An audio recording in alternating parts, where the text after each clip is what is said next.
Hello, and welcome back to Fan Fatales, a member of the Real Fans Network. I'm Emma. And I'm Gabby, and you're watching Disney Channel. This episode, we're going to be talking about the history of the Disney Channel, as well as some of our favorite shows that Disney's had throughout the years. And let me tell you, I was very surprised with how much history went into the Disney Channel. Right? Let's just get into it, because it starts off in 1977. Yeah, it's a long one. Yeah. Not as long as some of the others, but... No, but it's long. But go ahead, take it away. Jeez. Emma, you go for it. So, in 1977 to 1978, Walt Disney Productions executive Jim Jamiro, I'm going to guess, brought forth the idea of a cable television network that would feature television and film material from the studio. And since the company was focusing on the development of the Epcot Center at Walt Disney World, Disney chairman Card Walker turned down the project originally, and instead they made a deal with HBO to air Disney films, cartoon specials, including a live production of Snow White and the Seven Dwarfs at Radio City Music Hall. However, Disney did revive the idea in November of 1981, in which they entered a partnership with the satellite unit of Group W. However, Group W would ultimately drop out of the intended joint venture that September due to disagreements over the channel's creative control and financial obligations, and that would have required Group W to pay 50% of the channel's startup costs, which is like... I feel like that's reasonable, that's reasonable, but I agree. You know. So, despite losing Group W as a partner, the Disney Channel continued on with its development, now solely under the oversight of Walt Disney Productions and under leadership of the channel's first president, Alan Wagner. Walt Disney Productions formally announced the launch of its family-oriented cable channel in early 1983. So, in the early years, the Disney Channel launched nationally on April 18th of 1983 at 7 a.m. Eastern Time, with Mickey Mouse pulling a little light switch that would launch the network, and it's very cute. There's videos on YouTube. I know, it's adorable. It is. It's so cute. And go ahead. You can go ahead. Okay. So, at the time of its launch, Disney Channel was actually a premium channel that only aired for 16 hours a day. It was from 7 a.m. to 11 p.m. Eastern Time and Pacific Time, and then 6 a.m. to 10 p.m. Central, and 8 a.m. to midnight Mountain Time. Yes. During its first full year, the channel was available to more than 532,000 subscribers in the U.S., and in April 1984, the channel extended its programming day to 18 hours a day by adding 2 hours to its late night schedule. So it was now 7 a.m. to 1 a.m. Eastern Time and Pacific Time, 6 a.m. to midnight Central Time, and 8 a.m. to 2 a.m. Mountain Time. So then on December 1st of 1986, Disney Channel began broadcasting on a 24-hour-a-day schedule. So 24-hour Disney? Heck yes. Thank you very much. Outside of daytime programs for children, the network also aired movies and original specials, largely concert specials, during the nighttime hours for the most part. Yes. And then in early 1986, the musical sitcom Kids Incorporated aired and became a huge hit for the channel, spawning many future stars in both music and acting during its 10-year run. And it became its first Disney Channel original series. Yeah, which is that's a big deal. The first original series. Yes. Yeah. So then in 1988, Good Morning Miss Bliss, starring vehicle.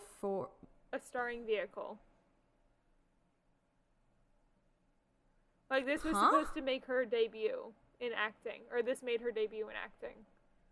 That's what Wikipedia did. So it was her starring vehicle. Okay, got it. So it made its debut. And the series was canceled only after 13 episodes just because of a super low ratings. Yes. It's so funny that I get to read this next one because I have a little fun fact about it. Go for it. So in early 1989, the channel revived one of the company's early television staples with the Mickey Mouse Club, which was an immediate hit that proved Disney's basic variety show formula could still work, unlike in the short-lived 1970s revival. Mickey Mouse Club had a stellar young cast launching the careers of future stars Christina Aguilera, Chasey, how do you say that one? This one? I don't know. J.C. Chases? J.C. Chases, Ryan Gosling, Britney Spears, Justin Timberlake, Kerry Russell, and others. And they were filming out of Hollywood Studios, then MGM Studios, for this show. And my dad got to work, like, ushering for it. Because they, like, had, like, live audiences. So one of my dad's first jobs was doing that for MGM Studios at the time. Very nice. So then in 1991, the Disney Channel experimented with multiplexing its service rather than broadcasting 3 channels of its service like HBO did that same year. So the Disney Channel instead tested a 2-channel multiplex service to 2 cable systems. So by 1992, Nielsen Media Research estimated that a third of its subscriber base were adults without children. That's crazy, right? I mean, like, that's us with Disney Plus nowadays. Absolutely. That is like adults with Disney Plus, but like it was Disney Channel. Yeah. It's just like crazy to think about. Like, I'm like, oh, it's the Disney Channel. Why would adults want to watch Disney Channel? Yeah. And then I'm like, well, I mean, at that time, it was like, what, Mickey Mouse Club, like 1 or 2 other sitcoms, and the rest of it was just Disney movies. So it's like, okay, makes sense. Yeah, it's literally what Disney Plus is now, pretty much. Yeah. A couple of original series. Plethora a lot of nostalgia. Yeah. Okay, let's see. So by 1995, the channel's subscriber base had expanded to 15 million cable households. Yes. So now we're going to get into the transition to basic network. And it starts with on April 6, 1997, Disney... Oh, that's the day that we're recording. How nice. April 6, 1997. Also, this episode comes out like 2 days before the original Disney Channel 2 days after. 2 days after? There you go. Yeah. So Disney Channel transitioned to a premium network to a basic network and took on a revamped look and dropped the word "the" in front of the network's name. However, promos often referred to the channel as simply Disney, and the logo often omitted channel in the network's name, and split into 3 programming blocks, which is kind of the same formula they kept going on. They just kept changing it. And it was Playhouse Disney, comprising shows aimed at preschoolers, Vaults Disney, which was, think of the classic Disney Vault. It was literally just showing classic Disney material. And then, which is like the first time that had happened since like home video. I mean, like, think about how many things were stuck in the vault until like the home video systems, and even then stuff Disney was still stuck in the vault. Yeah. And then the most distinct one, which was running from afternoon to late evening for teenagers, was called Zoog Disney, which used anthropomorphic characters called Zoogs who resembled robots as its hosts.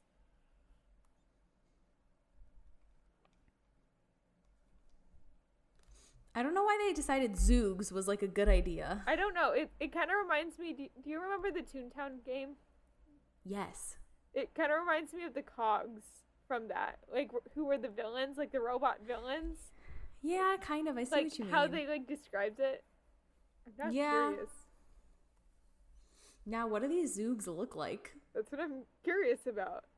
Okay, let's see. I'm going to Google it, too. Oh, that's not what I was imagining. That's way creepier than what I was imagining. Okay, let's see. Oh, I don't think it's that bad. I kind of remember this era. I do not. I kind of do. I remember the one with all the little spikes. Okay. That's the one I remember. Not that. That's weird. Yeah. That, you know, it kind of reminds me of like Xenon Girl of the 21st Century, like the kids in it. Yeah. You know what I mean? Yeah. Like, it kind of gives me Xenon vibes. Which, like, yeah. I'm here for it. So, like, if robots met Xenon. Yes. So I'll just continue with the Zoogs, because the next 2 bullet points are about Zoog. Go for it. The Zoog Disney block was introduced in August of 1998, shortly after the Toon Disney cable channel was launched. And then from September 2000 to August 2002, the entire weekend lineup, except for the Walt Disney and Playhouse Disney lineups, was branded as Zoog Weekends with a Z at the end. A new channel logo, which featured the 1930s era Mickey Mouse on a black Mickey ear shaped TV, was also introduced in 1997, as well as that the channel began to carry break interruptions. I mean, it wasn't commercial advertisements for products, but it was for network programming and then promotions for Disney produced feature film home video releases. So and when we had VHSs, probably yeah, trailers that would show between them. Yeah, exactly. It would be the stuff that they would show between the VHSs or at the beginning of the VHS. Yeah. So it wasn't commercials for product. It was commercials for Disney. Yeah. Which is watching it, you were commercial break, as a kid, but it wasn't actually it wasn't actually a commercial. Commercials. Yeah. Which is so crazy to think about. Yeah. So then you can go ahead. So then Disney Channel's original programming during this period began with Flash Forward in 1997 and continued with shows like The Famous Jet Jackson, So Weird, Lizzie McGuire, Even Stevens, Kim Possible, and a few others. Yes. And then in 1998, Disney Channel broadcast a Disneyland television special in Australia where various guests, including the Wiggles, were featured as their live appearance. Which I love. I love that the Wiggles were there. That Me too. Very early 90s or late 90s, right? Early 2000s. I was a 5-year-old at a Wiggle concert at one point. I was too. Yeah. I was probably 3 or 4 when I went. My first when the yellow Wiggle was in the hospital, so we had a replacement yellow Wiggle. I kind of remember that. I think it was around the same time. Well, we're the same age, so Well, yeah, makes sense. Okay, so let's see. 2002 to 2007, Disney Channel relaunched. So by 2002, Disney Channel was seen in 80 million cable homes nationwide. And by September, Disney Channel had gradually remodeled once more. So the whole Zoog brand name was phased out from on-air usage, even though it continued under separate websites and on the Zoog Disney Channel website. Yeah. Yeah, until 2003. And then it was merged with Disney Channel's main website, and they were gone. Yeah. From existence, which is honestly good. They're kind of creepy. They are. Primetime movies were also cut to 1 each night from 2. And the channel also stopped producing drama and reality series and shifted a focus to live action sitcoms and animated series. Yes. So on October 7th, 2002, Disney Channel introduced a new on-air appearance with a new logo designed by C.A. Square, using an outline of Mickey Mouse's head as its centerpiece, and that was adopted by its international sister channels in May 2003 and unveiled a new graphics design to fit the whole network's new look. And then around the same time, Disney Channel partnered with corporate sister ABC to run the channel's programming on ABC's Sunday morning block. Saturday morning block. It's okay.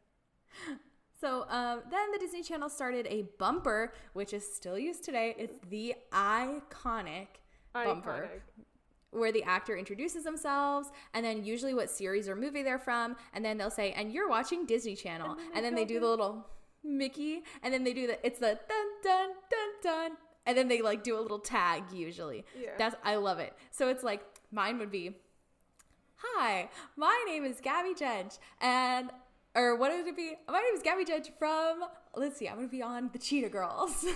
And you're watching Disney Channel. And then you do the little thing in the corner. Dun, dun, dun, dun. Nice. Yeah, I like that. With the little glow stick. Oh, yes. Did you ever do that with glow sticks? Yes. When you were with your friends? We should do that for for this episode. Yes. I don't know how we're going to do it, but we're going to figure it out. Find the sound and then do it and have like the like glow filter like tracing around it. Yes. Okay. Deal. I'm a smart. Should we start a Fan Fatales TikTok? I was thinking that. I can do it once I edit all 50 episodes for our 50th anniversary. Fair. Okay. Our 50th episode anniversary. That's fair. But we should do this just for like the Instagram. I think that'd be really fun. Yeah. Around the same time, while Disney Channel's intended target audiences were preschoolers, preteens, and young adolescents, the channel began to make teen idols out of some of the channel's stars and gaining popularity outside of its main target audience as it created increased competition with Paramount Global-owned Nickelodeon. Yeah, and some of them were like really big stars, like Raven Simone. Oh yeah. Let's see. This is still like 2000. Jamie Lynn Spears. Yeah, right. She was on Zoe 101. That was Nickelodeon. Nickelodeon. Just kidding. No, Lizzie McGuire. That's oh gosh, what's her name? I don't know. I know Hilary Duff. Maybe. Is it Hilary Duff? I think so. Yes. Jamie Lynn Spears is Zoe 101. That was Nickelodeon. Okay, Hilary Duff. So, okay, Raven Simone, Hilary Duff, Shia LaBeouf. Yeah, I don't... On Even Stevens. Of course, this is a little bit later, but the Sprouse twins. The Sprouse twins, Miley Cyrus. Yeah. I mean, this is all around that same era. 2003, right? You Zac Efron. 2006. Vanessa Hudgens, Ashley Tisdale. Oh. Who's still a producer in Hollywood today. What's her name? London Tipton. Who? Brenda Song. Oh, Brenda Song. We're just naming the Sweet Life cast at this point. Well, I mean, think about like how like these people were role models. I mean, Mitchell Musso. Oh gosh, what was Selena her name? Gomez? The girl who played Selena Gomez. The girl who played Lily on Hannah Montana. Oh, I know who you're talking about. But Demi Lovato, like all of these people, we're getting later in there, but you know. Allison Stoner. Yeah. All of them. These are just people I'm naming off the top of my head. Let me tell you, I found out Allison Stoner is the voice of one of my favorite DC characters yesterday, and it blew my mind. Emily Osment is Lily. I love that she's like a voice act. Emily Osment, yes, that is who I'm talking about.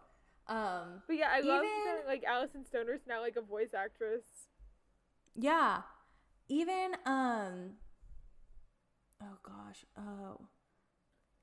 what's his name? Name a show he was on. It was Hannah Montana, and he was on Kickin' It too. Mitchell Musso? No, Mitchell Musso wasn't on Kickin' It. Oh, are you talking about the one kid, the like annoying short kid? No, that was his brother on Kickin' It. Jason Earls. Okay. That's what I'm thinking of. I was like, we're gonna figure it out. He played the brother. And then he played the sensei on Kickin' It, right? Like, there are these people that, like, transcended just one show. Like, a lot of people would be like, oh, well, that's this character. Well, no, they're on 12 other shows. Yeah. Which I think was really cool. Yeah. And, like, these were people that, like, you would see and you'd, like, freak out. We haven't even talked about the Jonas Brothers. I know. Okay, let's get back into it so we can talk about the Jonas Brothers a little bit later. Yeah. So... Let you do this next In 2003, Disney Channel released its first ever made-for-TV or made-for-cable movie, and it was my favorite Disney Channel movie.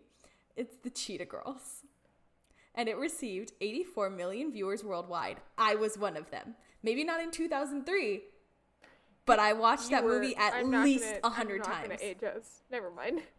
No, I didn't watch it in 2003, but I did watch it about 100 million times as a kid. I know every song. I know every word to both movies. I sit there and I'm just like, like moving, like mouthing along with the movie. I'm like, this is La Sagrada Familia and da da da da da da. Like, I can't think of it. I have to watch it and do it because I can't like just do it off the top of my head. But same. You know. It's one of those things. It's just ingrained into me forever. Same with High School Musical, which was the next one because the success of the Cheetah Girls led to the creation of other music-themed original programming, which were High School Musical and Hannah Montana was also because of the Cheetah Girls. Yes. So now we're getting into like what was starting to be created every year, which is like crazy to think about. So in 2005, That's a Raven became the network's highest rated series since the network's move to basic cable, as well as the first Disney Channel original series to beat the 65 episode limit, becoming the channel's longest running original series at the time. And it became the first to spawn a spinoff, which was Cory in the House, which was canceled midway through its second season. And then huge bummer. Another huge hit for the channel, The Sweet Life of Zack and Cody, debuted also in 2005. Okay. These next 2 bullet points are 2006. The real question. Were you a Zack fan or were you a Cody fan? I was such a Cody girl. Oh, I was a Zack girl, which is funny because I'm dating a Zack now. Yeah. I found Zack annoying. I didn't even think of that. But also, like, Remus is my favorite Marauder over James, and I feel like that's, like, a equal comparison. I feel like this is very indicative of our personalities. Yeah. So 2006 saw the debut of the hit original movie High School Musical, and that year also saw the debut of Hannah Montana, which launched the career of its star Miley Cyrus, herself as the daughter of popular 1990s country music star Billy Ray Cyrus, who was the co-star of the series. Yeah. He's also very popular again now because he did Old Town Road with Lil Nas X, and now it's like, that was like a few years ago, and now everybody's like, ooh, Billy Ray Cyrus again. Yes. I mean, Miley Cyrus, think about Miley Cyrus. She's still making music to this day. She's made, like, such a name for herself beyond Disney. Oh, yeah. I mean, much to the disapproval of Disney and her parents, like, the outward disapproval that was shown. But, I mean, if you think about it, I feel like such a drastic change was needed for her to be like, I am my own person. I am not Hannah Montana anymore. Yeah. I am Miley Cyrus. And so I feel like for her, that's what she needed to do. And now, like, I love her. I think I do too. She was an amazing coach on The Voice. If you watched her season of The Voice, yes, it was amazing. I thought she had such good insight. And, like, I don't remember. I think it was her. She had a season, right? Or was she like a guest coach or something? She was something. I don't remember. About. I can't remember now, but she was on The Voice, and, like, hearing her talk to people about the music industry in itself, she's so insightful and, like, wise. Think about the family that she grew up in. Yeah, totally. So yeah, I think good on them launching her career. And another big thing that happened in 2006 is on July 28th of 2006, the channel saw the debut of its first multi-series crossover, which was That's So Sweet Life of Hannah Montana, and it involves the cast of That's a Raven, Sweet Life of Zack and Cody, and Hannah Montana. Yep, that one was good. Yeah. So also the Hannah Montana Sweet Life on Deck episode. I remember that one was a crossover with Wizards of Waverly Place. Yes, that one as well. I think it's later in this. Probably. So then in 2007, Disney Channel limited the number of original movies and series premieres to 4 movies and 2 series premiering over the course of the calendar year. Yes. But the most successful Disney Channel original movie to date is High School Musical 2, which premiered on August 17th. That year to 17.2 million viewers, the highest rated scripted cable telecast ever, which I was a part of those 17.2 million. Too. I remember I had the calendar set. Everybody knew High School Musical 2 was coming out. TV was mine all night. That was also me with Wizards of Waverly Place finale, which we also have the stats of that being the highest Disney Channel episode. That's true.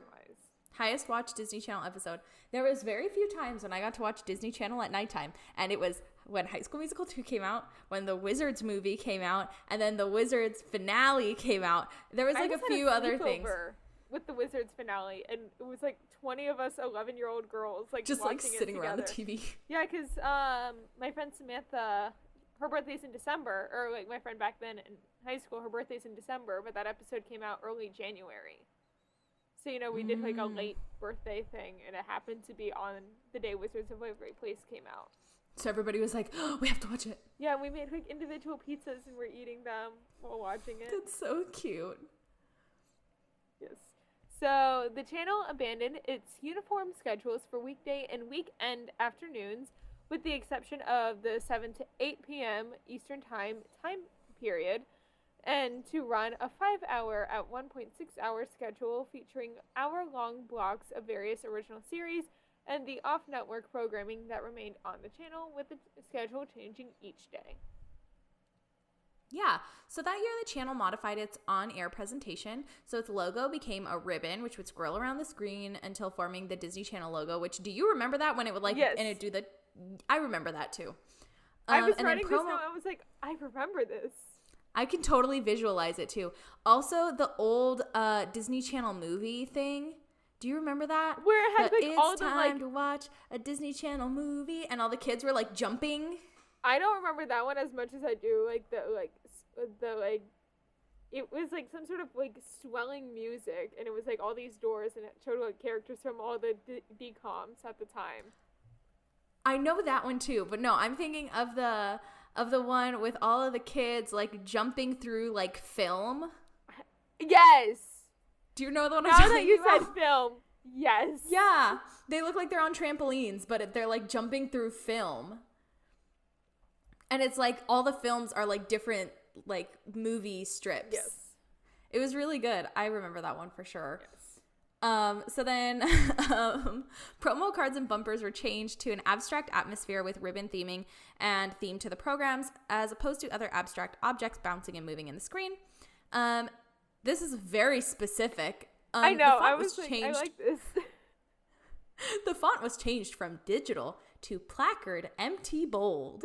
Those are the font names. Go look it up. Like, open a Word document, put them together, and we'll be like, yeah, okay. Yes.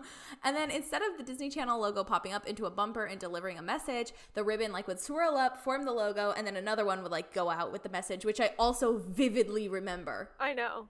And with like a yellow background or like a red background. Yes, I remember these. Yes, like and hardcore. Because I remember like getting annoyed with them when I would like record an episode or like record a movie and being a movie? Stop it. Yeah. On a VHS tape? Yeah. I remember, I think I taped over, oh gosh, I can't remember what it was I taped over, but I taped over something, and it was like a Disney Channel movie.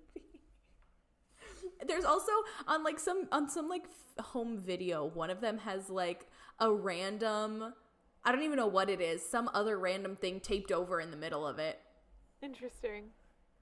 I don't know. Do you remember those days when like nothing was on demand, and it was like if you wanted to watch it again, you had to get the tape in the TiVo or not TiVo in the recorder. Yeah. Yeah.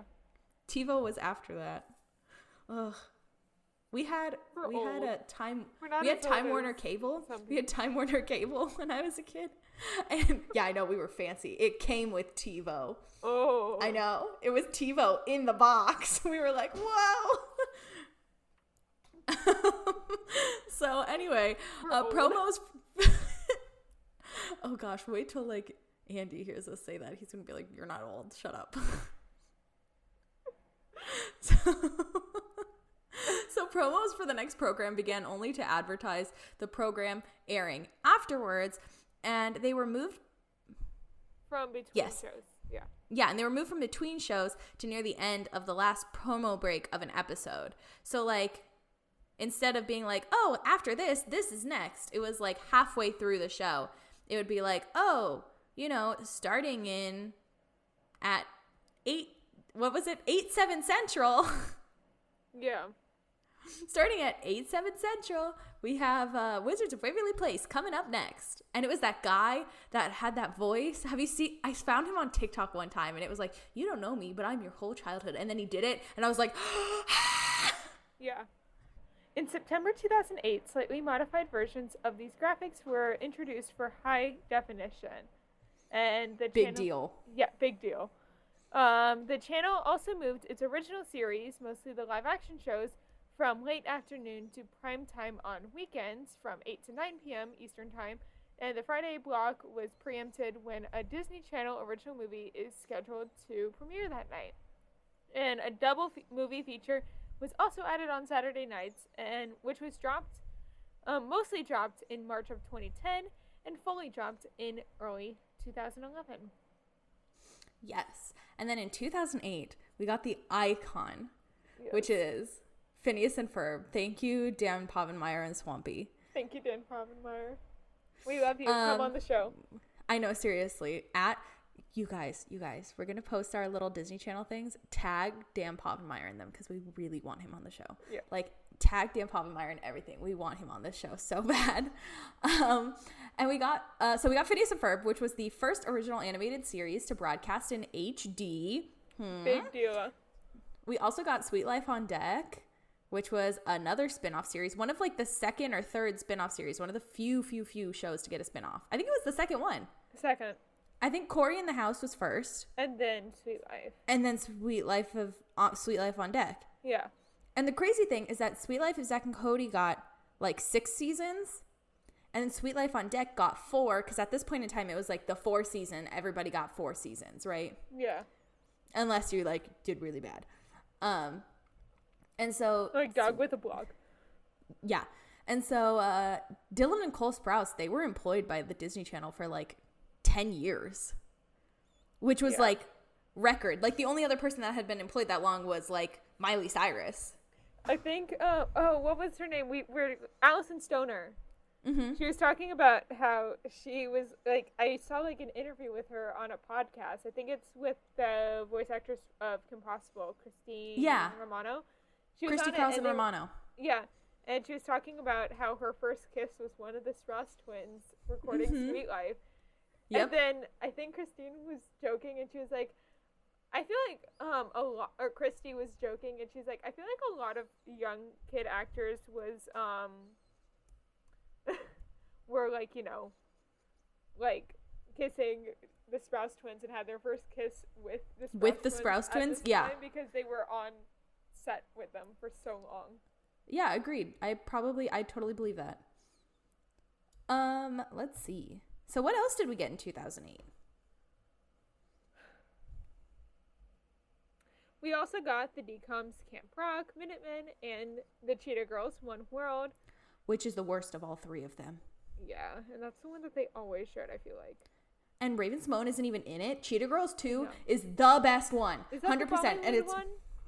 No. One World is the Bollywood one. Yeah. Cheetah Girls 2 is the one we're in Barcelona. No, sorry. Okay. I love the Cheetah Girls so much. The most. It's my least favorite. I know.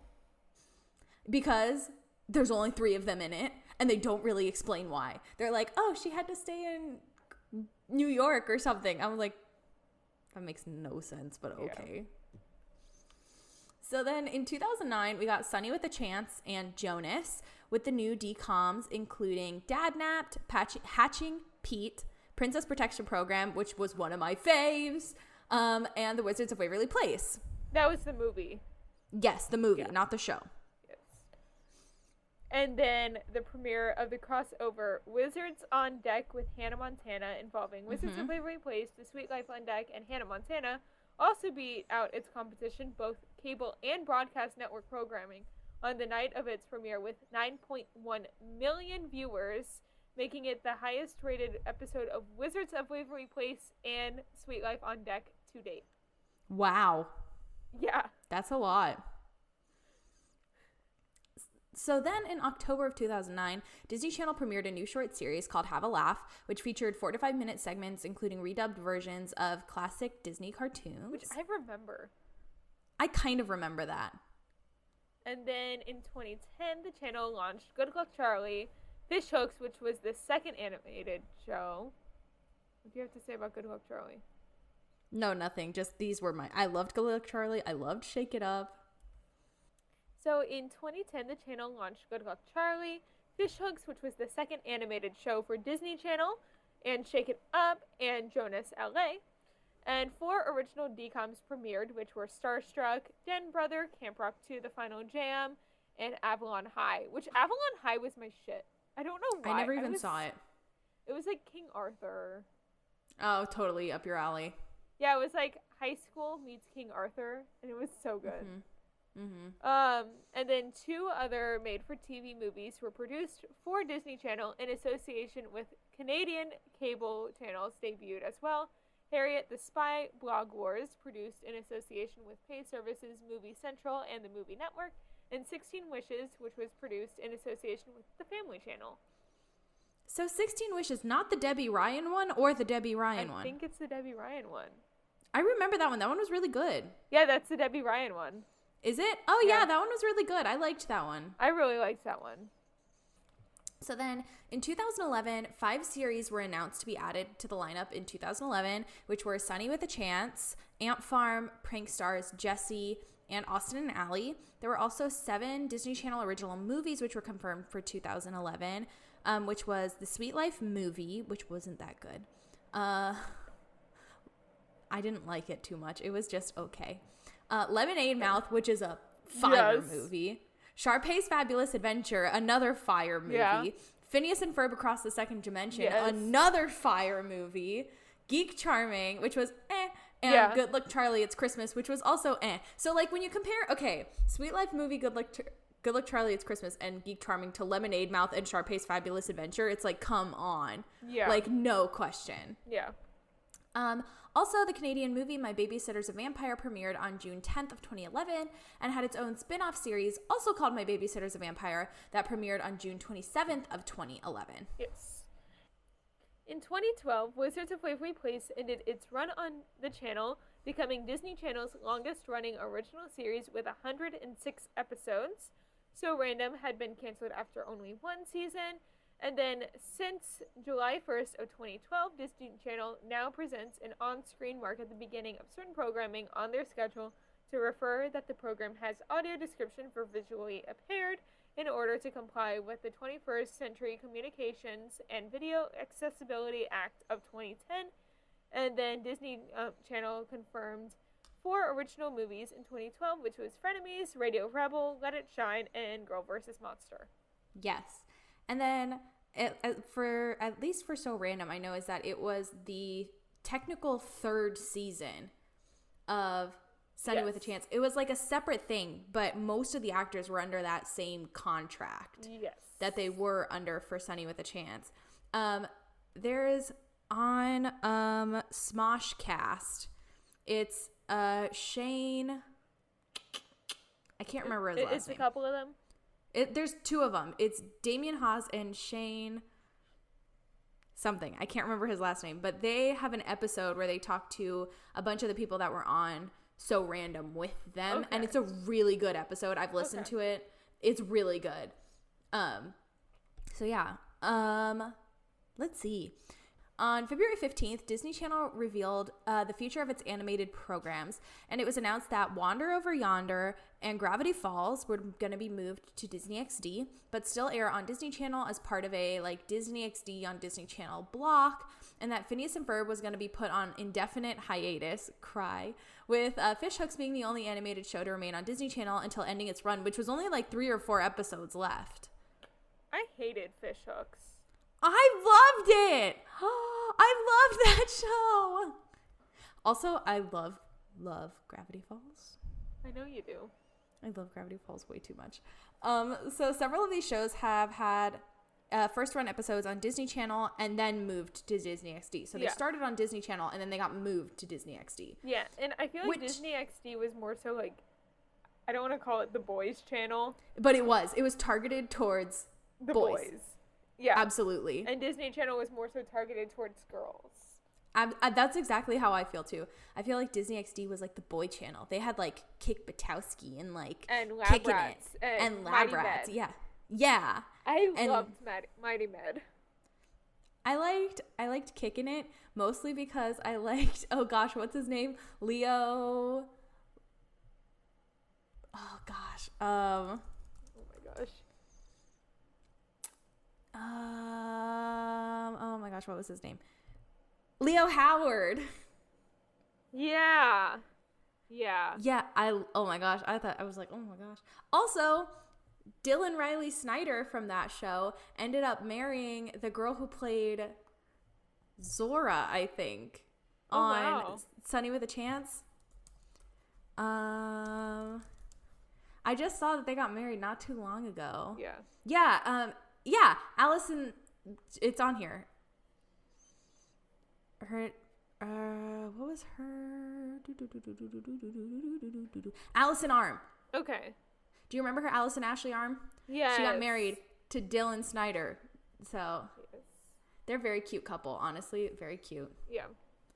So, and as of June 22nd, 2015, Phineas and Ferb reruns stopped airing on the Disney Channel and was exclusively airing on Disney XD, making the Mickey Mouse shorts and the Wednesday night Kim Possible reruns the only animated content to air on Disney Channel. Can I say, though, those Mickey Mouse shorts? Fire. That's where we got Potato Land from. You love Potato Land. I love Potato Land. I've been to Potato Land. I want to go. Come with me to Disney World. I'm poor. No, I'm just kidding. I'm not poor. I just can't afford to go all the way to Florida and then pay to go to Hollywood Studios. Yeah. Although Star versus the Forces of Evil, Gravity Falls, and Wander Over Yonder have also aired on the Disney Channel as well as and outside the Disney XD on Disney Channel block. So they were not just like in the like little block that Disney Channel had set out for Disney XD. They were just like thrown in randomly. Yeah, which I like. That was nice just to like toss it back in. So then in 2016, Austin and Ally ended on January 10th, which my first boyfriend, he asked me to be his girlfriend to a song from Austin and Ally, and it was really cute. That's so cute. Yeah. I was 13. I said yes. So that ended on January 10th, and Gravity Falls aired its final episode on February 15th, both on Disney XD and Disney Channel. Big sad. Yes. We need like a revival of Gravity Falls because it's just, I love it so much. Disney Replay, Disney Channel's throwback block airing on Wednesday nights, was removed in May 2016 and was replaced by That's So throwback block on Freeform, airing Monday through Friday. Yes. So now we're kind of getting into 2016, 2017 with the 100th DCOM celebration and the spinoffs and all that. And it starts off with Lab Rats. I love Lab Rats so much. On March, what the heck? What is this supposed to say? In March, on the 2nd. So on the 2nd of March. I could not understand that. I am so sorry. On the 2nd of March, Lab Rats Elite Force debuted in 2016, airing one season, ending on a cliffhanger, making it the first spinoff on Disney to combine two shows because the crossover did so well. This was the, like, weird, like, spin-off with Mighty Med.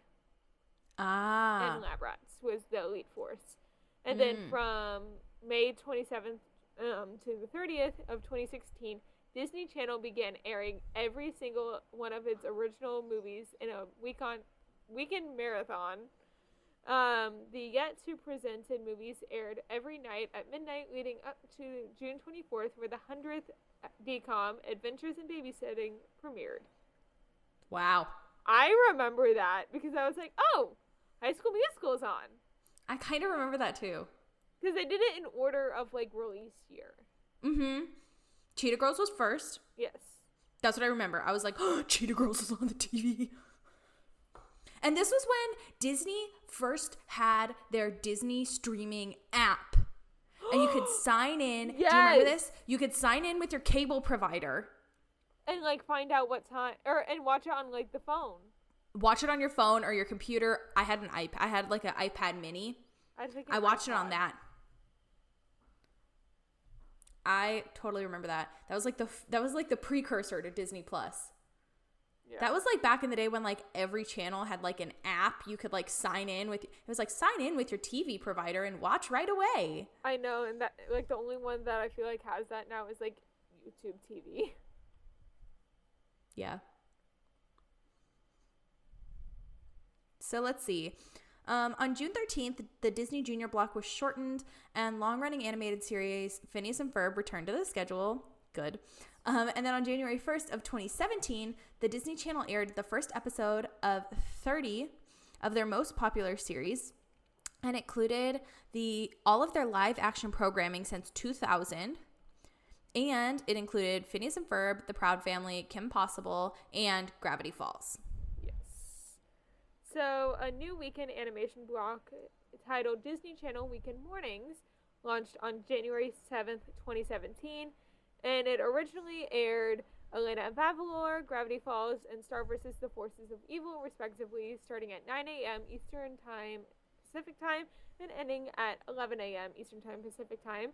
On March 25th, 2017, the lineup was changed with Tangled the series, which was just premiered on the network the day prior, and Milo Murphy's Law replacing Gravity Falls. Disney Channel also made changes to the Friday premieres, moving them from primetime to evenings, similar to what they did in the mid-2000s. Yes, and then from 2017 to 2018, the series finale of Liv and Maddie aired on March 24th, 2017, and to tie in with the event, the network aired a marathon of the series from March 17th and 18th, 2017, replacing all the normal shows in the weekend lineup, except for the Disney Junior shows and Elena of Avalor that week. Yes. And then 2017 to present, nothing really has changed, except for 2018. There's 2 things. Mm-hmm. On April 17, 2018, Disney Channel celebrated its 35th anniversary, and the special event block, Disney Channel Go, was started in this July instead of the Disney Channel Summer block. And also in 2018, 5 Disney XD original series, Star vs. the Forces of Evil, Big City Greens, DuckTales, Milo Murphy's Law, and Big Hero 6 series moved their premieres over to the Disney Channel. Yeah. So, not much has changed. I mean, you can find everything Disney Channel has ever made in the Disney Channel category I think on the Disney biggest Plus. thing was, what was it, Andy Mack with the first openly gay Disney Channel character? I think so, yeah. That's pretty much the only big news since 2018. That's a lie. No, there was 2 moms in Good Luck Charlie. True. I'm talking about main character. Main character, yeah. One of the mains. Okay, main character, yes, but there have been a few series where there's 2 moms or 2 dads or things like that. They've done that. But first main character, yeah. So, after all of that, Emma, what are your top 5 favorite Disney Channel shows? So Go. Should we do it my 5 and your 5? Yeah. Okay. Let's do that. Okay. Number 5. I said Lab Rats. Okay, that one was good. Sorry, I'm changing 2 of them. I said Sweet Life on Deck is my number 5. Okay. So what's your number 4? Hannah Montana. Okay. My number 4 is Sweet Life on Deck. Okay. My number 3, however, is Hannah Montana. Okay, very nice. Mine's Sweet Life of Zack and Cody is number 3. My number 2 is Sweet Life of Zack and Cody. I need to double check. Yeah, because I don't think your next one is a Disney Channel show, though they did the spinoff on Disney Channel. It was a Disney show that aired on ABC, but all the reruns aired on Disney Channel. So it originally aired on ABC, but reruns were played on Disney. It was made by Disney. Just in partnership with ABC. Okay, number 2, Boy Meets World. I love Boy Meets World so much. I love Topanga so much. Topanga Lawrence is my spirit animal, and I love her. So also the spinoff Girl Meets World was really good too. It was too good. Yes. Also, I watched a few episodes of the spinoff with my brother, and he goes, "Oh my gosh, Corey has a kid," and I said, "Yeah, and it's just like him," and he was like, "Huh?" And we watched it, and he was like, "Oh my gosh, you're right." Yeah. I love Topanga. She is great. Right? The one episode where she's like, "I'm gonna be president of the United States," and going through yes. And then Mr. Feeney goes, what an interesting costume for a future president, don't you think? And she goes, "No, everyone wears togas now. It's much more practical. We also keep the men underground and only use them for breeding." I love her. Same thing. Or when she puts the lipstick all over her face. Yes. Or I love This is in the new one when she's talking to Corey and she goes, "Don't you do it," and he goes, "Oh, you know I will," and she goes, "Say it," or she says, "Don't get shovels," and he says, "Oh, you know I will," and she goes, "Say it," and he goes, "Shovels." My other favorite is, please tell me you didn't drag Sean into this. That's it. Yeah. That's that audio. Please don't tell me you dragged Sean into this. Oh, you know I did. Yeah. Yep. My number 2 is Sweet Life of Zack and Cody. Okay, yeah. I think it was because that was the first Disney Channel show I remember watching. That's fair. Yeah. Like, I probably watched them prior to that. It's just... It's the one you remember. Like, I remember Floss. I do too. Yes.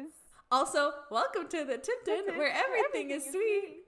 Try joining us for dinner, may we offer you a seat. Hey, when you stay at the Tipton, the Tipton puts you on top. Or I love when London does it, when you stay at the it's your name.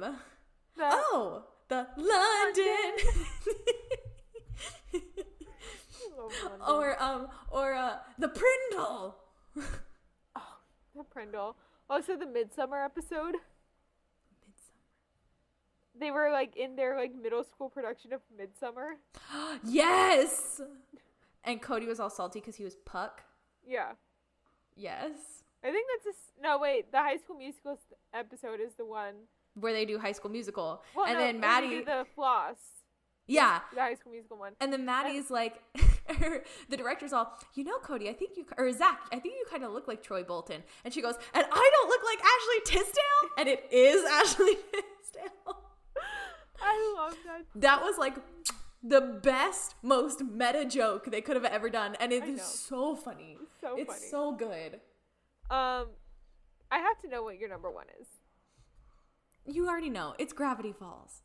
Yeah, just like mine is Wizards of Waverly Place.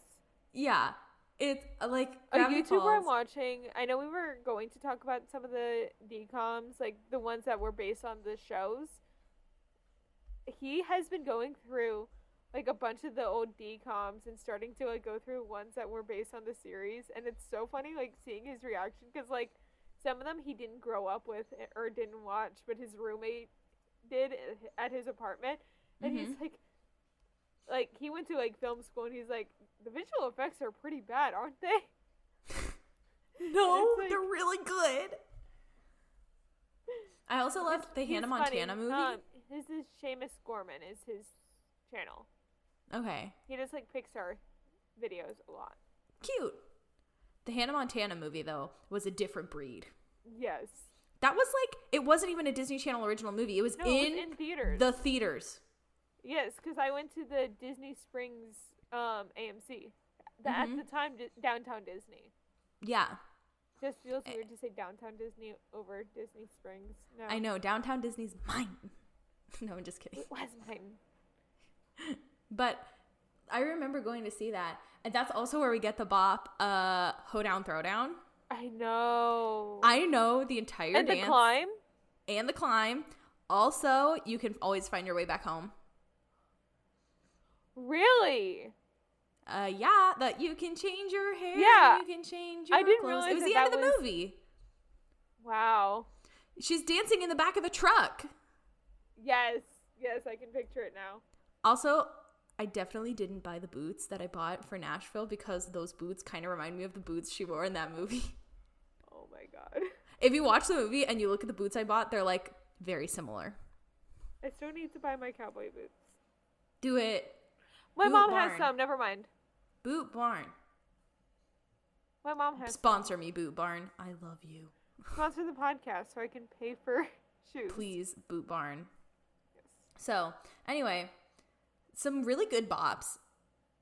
Also, okay, here's the funny thing. The Wizards of Waverly Place, there were 2 wizard tournaments in it. And one was in the movie. Yes, and then the movie, like, decanonized itself. Uh-huh. And then the other wizard tournament was, like, in the show at the end. And they both had the exact same outcome where, like... Yeah, but they were totally different tournaments. Yeah. And it, like, the movie was basically decanoned by the show. No, the movie was decanoned by itself.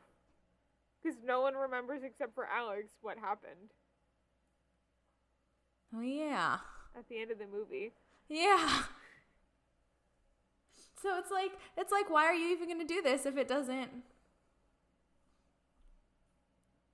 They just wanted a trip to the Bahamas and wanted to, like, get a Disney Channel movie made out of it.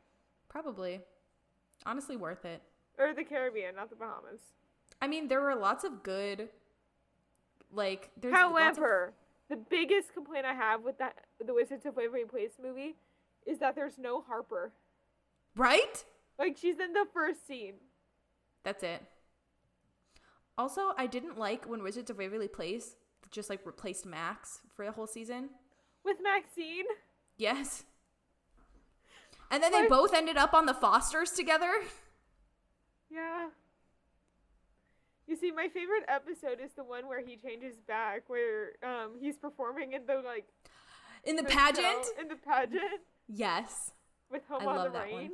Yes. I love that one. What was your favorite Harper dress? There were so many. The marker one. That was the first one that came to mind, too. It's the most iconic. The marker one is the best one.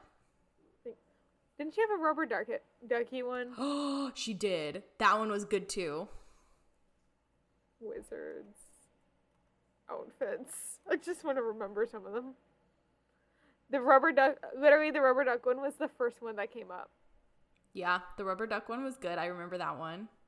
The marker one is like the iconic one, though. Yeah. Someone made a YouTube video on how to make the marker dress. I believe it. You just drill holes into a bunch of markers. Let's do it. I don't know. That's a lot of work. That's a lot of markers.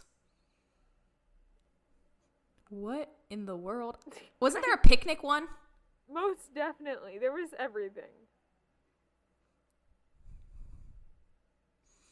Are those lamb chops on her hat? I think that's the one I'm thinking of. I remember that one, the one with the dress, the one with the big dress, with her quince. Yeah. I remember that one. She looks like Miss Maisel in this picture. A little bit, yeah. I remember this one, but that's only because it was in the, like, movie. The watermelon dress. That was in one episode, too. That wasn't always the opening series, though. I love her. Okay. Also, like, Harper is now, like, a nurse. Like, the actress who played her is now a nurse. Good for her. Like, can you imagine, though, going to the hospital and having Harper Finkel? I mean, she probably doesn't look exactly the same. I mean, she was a teenager when they did the show. So similar. Okay. She, like, did not age. I mean, it would be like in Grey's Anatomy, Katherine Heigl's character, she was like a model to pay for getting through med school. It's like the same thing. It's like they called her Dr. Model for like a whole season. Yeah. So that would kind of suck, I guess. Anyway, we could probably cut a lot of that out. Yeah. Maybe. So, shall we get into some of this fandom news? Yeah. Yes. A little bit. Not as much as usual. Thank God. Well, it's because we recorded on Sunday. That is true. And it is Wednesday. Yeah. So Spring Awakening, Those You've Known, a new documentary directed by Michael John Warren, debuts on Tuesday, May 3rd on HBO and will be available to stream on HBO Max. The documentary was about the original cast and creative team reuniting for a spectacular one-night-only 15-year anniversary reunion concert to benefit the Actors Fund. Classic Stage Company announced today a one-night-only concert performance of Stephen Sondheim and John Weidman's Assassins on Broadway to benefit CSC. Featuring the complete cast of CSC's hit 2021 production, the performance will take place on May 9th at 7 p.m. at the Stephen Sondheim Theater, which is just perfect. TikTok will now present their first commissioned TikTok musical, For You Page. Stupid. Are we sure this is real? Yes. I got a notification about it today on my TikTok. We sure? Yes. Okay. The musical will be performed on a live theater in New York City and will be available to watch globally on TikTok on April 14th. Are we sure that's not like a April Fool's prank? I feel like that is.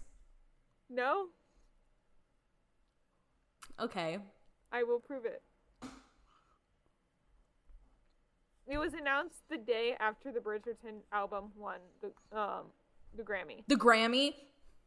I think we need to talk about that again. The unofficial Bridgerton musical won the Grammy for Best Musical Theater Album. I think we just need to say that for the next, like, three fandom newses because it is so good. Yes. We're so excited. No way. This is real. It is. Oh, my gosh. It's real. Oh my gosh. So just like Disneyland announced a couple months ago at this point, Walt Disney World has designated 80 acres of Central Florida land for a new affordable housing development. This project will include 1,300 housing units located on Disney's land in southwest Orange County, Florida, and will be constructed by a third-party affordable housing developer. It will offer residents a variety of home choices in a new and expanding part of town near schools, retail, and dining. You know what I think is crazy? Both Disney parks in the United States are in Orange County. We've talked about this before. I know, but I need to bring it up again. Okay. The Disneyland All-American College Band is set to return this summer. Both the 2020 and the 2021 programs were suspended due to the pandemic. The band typically performs on Main Street, USA 5 days a week for 11 weeks. Exact dates and times for I'm having trouble with this one. Exact dates and times for performances have yet to be announced. Calling all Disney Plus subscribers, Walt Disney World is offering a new limited time discount on resort hotel rooms. What? Yes. They announced it a few days ago. Okay, maybe I can't afford to go. No, I don't know. No, you just stay at my house. You just need to pay for a plane ticket. And a ticket. And a ticket to the parks. Okay, this might be manageable. Disney Plus reveals Moon Knight takes place after the events of Hawkeye, with Hawkeye taking place about a year after Endgame. This put #Moon Knight sometime after December 2024, meaning that the series could be the first MCU project set in 2025. So the whole hashtag thing was, I definitely stole it off of, like, an Instagram caption. Oh, I was like, okay, this is fine. Yeah. Guardians of the Galaxy Cosmic Rewind previews are coming soon. Cast members, annual pass holders, and Disney Vacation Club members will be able to preview the ride before it officially opens on May 27th. Dates have not been announced, but pass holders and DVC members have received an email telling them more information will be available soon. Okay, this one makes me so happy. My little, like, practical SFX heart is so happy by this one. I had to give it to you. Guardians of the Galaxy Volume 3 is leaning harder into practical effects and makeup, which it's been so long since we've seen practical effects and makeup on set. Usually everything is like CGI and imported on. And I'm so excited to see this because the team at Legacy Effects is confirmed to now be the record holder for the most makeup applications in a single movie production. And the record had been previously held by The Grinch for more than 20 years. Yeah, this is the Jim Carrey 2000 Grinch. Yeah, for 20 years, The Grinch has held... 22. Over 20 years. 22 years, The Grinch has held the record for the amount of makeup applications in one single movie. And now it's a brand new movie that's like, oh, I'm so happy. Like, practical effects have been, like, not used just because CGI is quicker, it's easier, you just put a few little dots and then it's magic, right? Yeah. But I love practical effects and makeup, and they're so, so pretty, and there's so much artistry that goes into it, and we need to support this movie to support all the artists. Yes. And something I'm very excited about, because I love Batgirl so much, HBO Max's Batgirl wraps filming.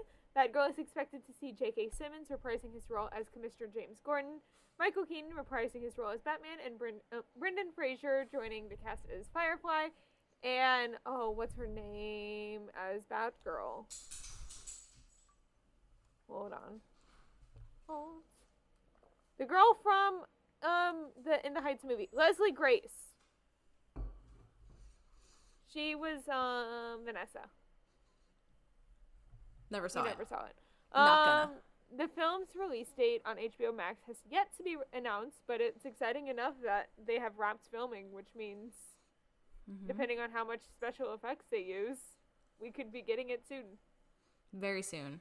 Also, Crimes of Grindelwald, or not Crimes of Grindelwald, the new one opens this week. Secrets of Dumbledore. Secrets of Dumbledore opens this week. Last week. For when this is recorded, or released. Next week. Last week. Yeah, because this will be released on April 20th. Yeah, so last week.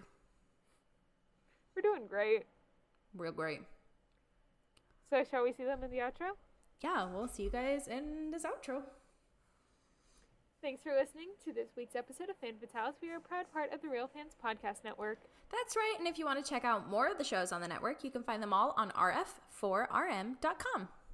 Join us next week where our editor, Kara, and I will be talking all things about Gotham City, from our favorite heroes and villains to Star Kid's Holy Musical Batman, while Gabby goes on vacation. Yes, my friends are getting married. We're very excited for them. I'm excited. So remember to subscribe to us wherever you get your podcasts. We are on Apple, Spotify, and Google Podcasts, and subscribe to us on YouTube. Please leave us a review and comment down below to tell us what you thought of the show. And remember to follow us on Instagram and Twitter at FanFatalesPod for the latest updates and to possibly be featured in a future episode. Now, Emma, where can the people find you on social media? My Instagram and TikTok are both at SnippyEmma, which is SNIPPYEMMA. What about you, Gabs? I'm at Gabby Gent on Instagram, TikTok, and Twitter. That's GABYJENT. Our music is by our amazing friend, Maddie Macon. And our editing is by the wonderful Carol Linsmeyer. As always, thanks for tuning in. Bye! The views expressed in this episode do not reflect the brand or company they're about.